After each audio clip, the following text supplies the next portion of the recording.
You have heard that Ethiopia has always been a small country, that its influence is limited or was limited. Its history was never global. All this seems to be a universal perception today, but that's not true.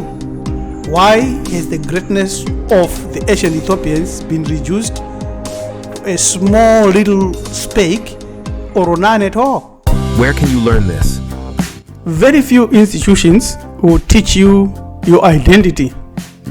No one will easily tell you who you are.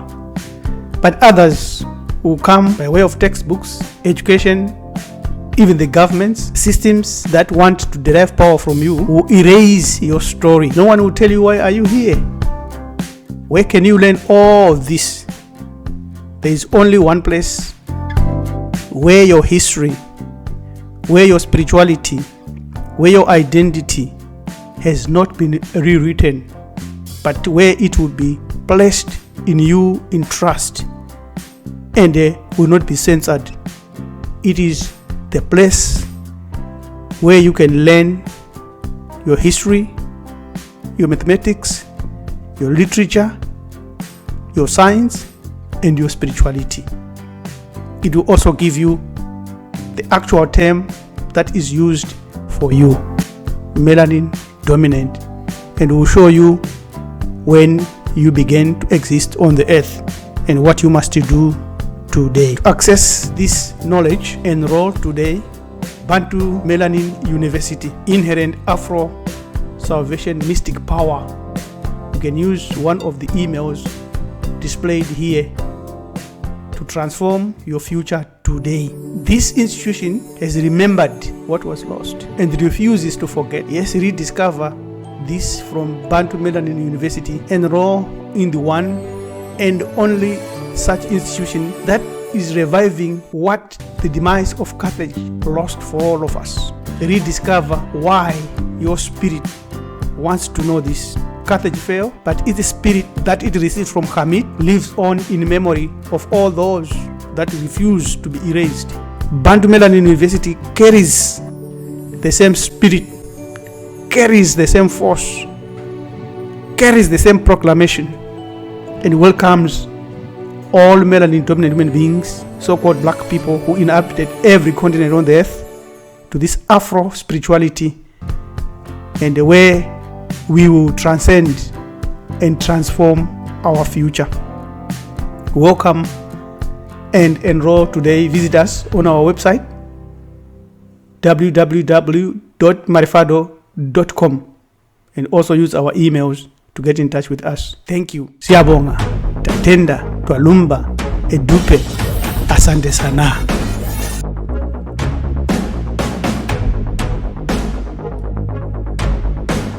Yes, do you know that royalty was first handed to humanity by the primordial gods via the Ethiopians first? Because evidence is clear that ancient Nubia, Ethiopia, its artifacts yield evidence of earliest monarch, the first one, oldest monarch ever found on earth. Royalty and kingship. Ethiopia wasn't just a small footnote in history, but a central player, the first civilization that started before anything else, and shaped trade, culture, and even the very idea of kinship across continents. The Atlantic Ocean was renamed after Ethiopia. It had been removed, the term the Ethiopian Ocean removed. We have been told lies, huge lies, that Ethiopia was always small. It ruled ancient Hamit, Sumeria, and India. India is also part of Ethiopia, known as ancient Ethiopia. The whole of Africa was known as Ethiopia in ancient times. They will deny all, but they will never explain why Nimrod, whom we will show his true name today, not Nimrod is not his true name, is Ethiopia, is Greek. He was the son of Cush. Cush means Cusha spread. Aham means Hama, people that are related by bloodlines. All of the Middle East, so-called, has names of Nimrod. And ISIS, the Muslim Islamic movement, destroyed places with those names recently. Nimrod City in Iraq, Jebel Nimrod in Armenia, Nimrod Fortress in Israel, and Mount Nimrod in Turkey. Ethiopia ruled the whole earth at one time, not only the Middle East, Europe, or India, but the whole of the planet. Mesopotamia was first settled and ruled by Cushites, whom they call Kassites, to hide Cushites, Ethiopians. Nimrod was their first ruler. His actual name is Nyamarudo because he was a great hunter. Nimrod in Hebrew, Nimrod in Aramaic, Nimrad in Arabic. It's very, very important for us to know this, that there was no Middle East, that Nimrod ruled Kush, India, built civilizations. However, the exact date of when he ruled is debatable. But from Valerius Petaculus, we are clear that he ruled before the Semites. And the Romans also changed the terms that could refer to as Kassites to Syrians. And there was no Middle East. It was all Africa. Very, very important to understand. Scholars that have handled this and gave us evidence, like Rawlinson, are convinced that there was a relationship between the Sumerians and the Africans. Clear, because there is a country called Somalia, which is Sumeria. As a result, he used African languages, one Semitic and the other Cushitic, to decipher the cuneiform writing. Rawlinson was sure that the ancient Nubians and Putines founded Mesopotamian civilization. One of the cuneiform tablet that he deciphered reads the following: the flood swept over the land. After the flood had swept over the land, and kingship had descended from heaven for the second time, which means kingship was given to us by the gods in second time. But to who? To the Cushites, to Kish, who became the seat of kingship. It's in the Sumerian tablet. Very few people highlights this. Say Arthur Keith says that the people who spoke Sumerian, Sumer means black heads. So black people, melanin-dominant people, were dolichocephalic. Dolichocephalic means protruding jaws, like a section of pre-dynastic ancient Hamiticians who had large brain capacity because of that. In conclusion, Keith stated that there is no difference between the alleged Sumerians from Ura and Semites from Kush. 80% of the pharaohs and ancient Hamiticians had dolichocephalic skulls,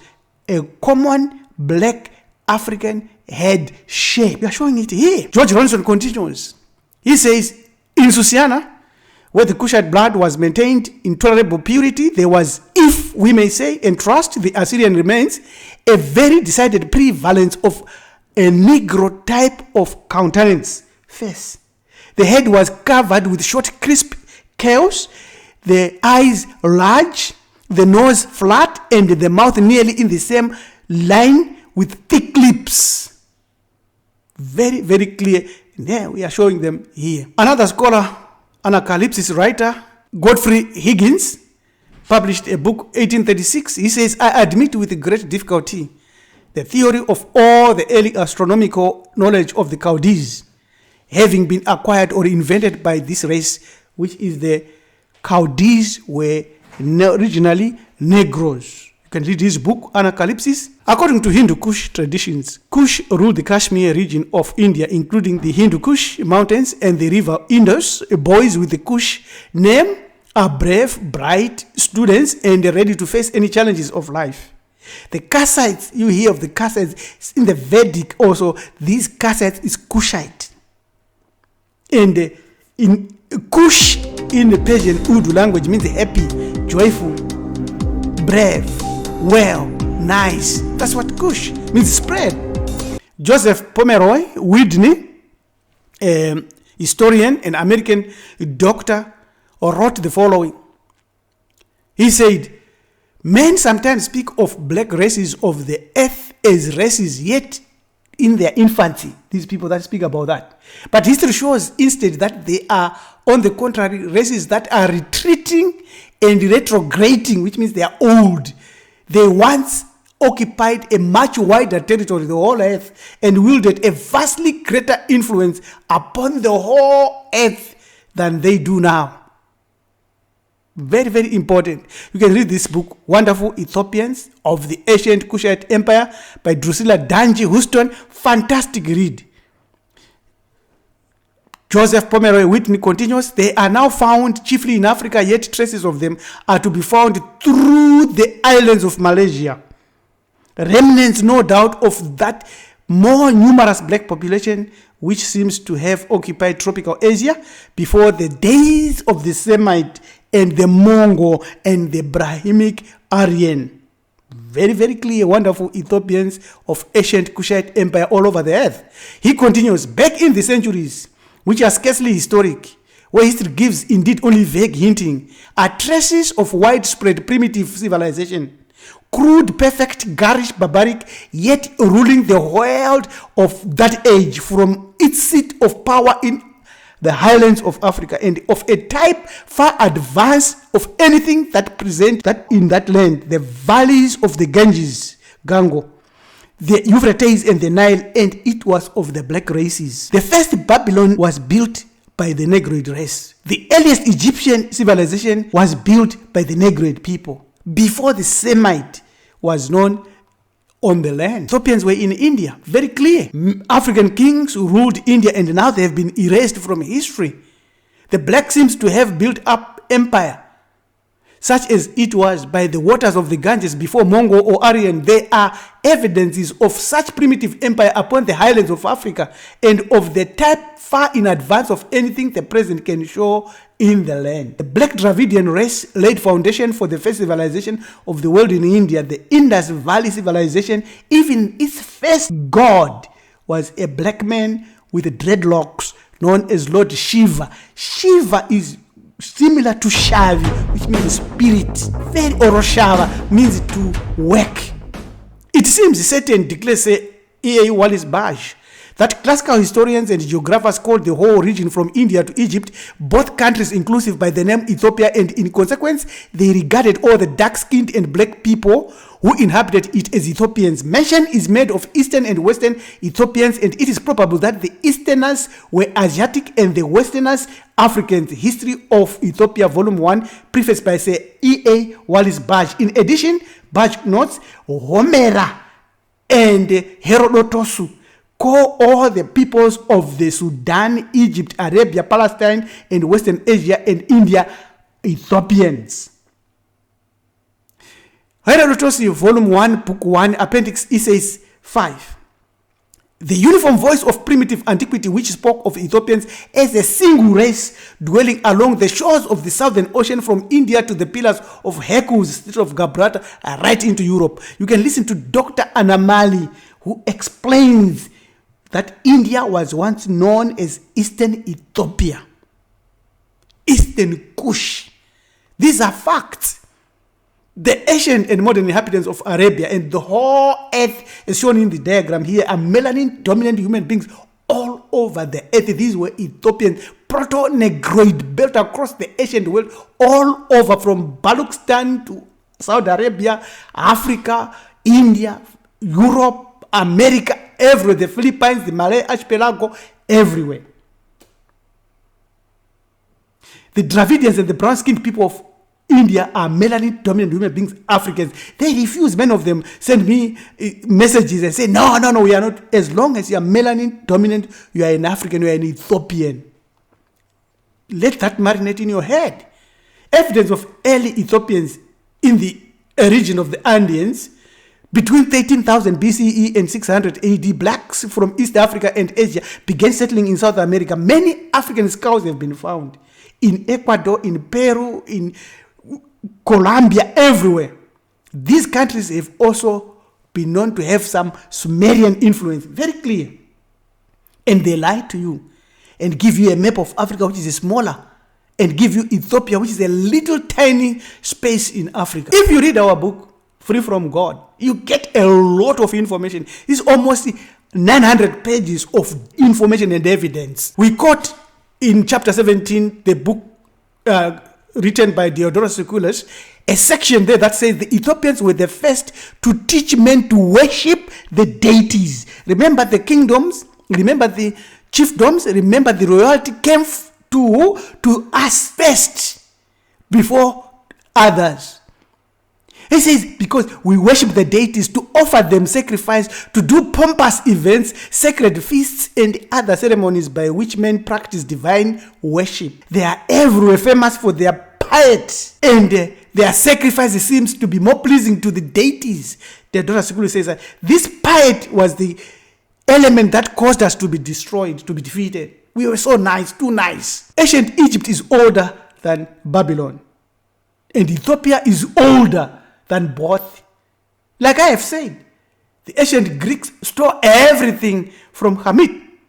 So anything Greece did is irrelevant. Shown here, where they are restoring and stealing our knowledge and history. Now, why was old Ethiopia hidden and destroyed, and its truth hidden, especially the divine worship hidden? Because Ethiopia was just not a footnote in history. It is the central player for humanity. The greatness of ancient Ethiopians has been reduced to just one little speck or none at all. Erased. And when they did that, they erased the black African image. Many people still don't get this. There is an aura, a divine aura, Ethiopia or Kushite have. It has been stripped from people and its features removed and replaced by false religions, false philosophies like Islam, Judaism, Christianity, Hinduism, anything. It is what is controlling you today. It was crafted by a force that is not human. This is again what is not known. Because when we are unveiling the achievements and cultural heritage of one of the oldest civilizations, we need to understand Afro spirituality. You have to master that. It is the glory that has been stolen from you and replaced by an artificial world where you live with lies and insanity. If you want to learn more, if you want to unlock this exclusive wisdom, send us an email on marfado@pm.me or join us at BMU admissions, which we are showing here. I am your Manager Topi, Priest Rabbi LM Tumizu saying, welcome to Afro Spirituality Masterclass. Let us walk this journey together and let us arrive in glory and in happiness. Thank you. Amen. Amen. Amen.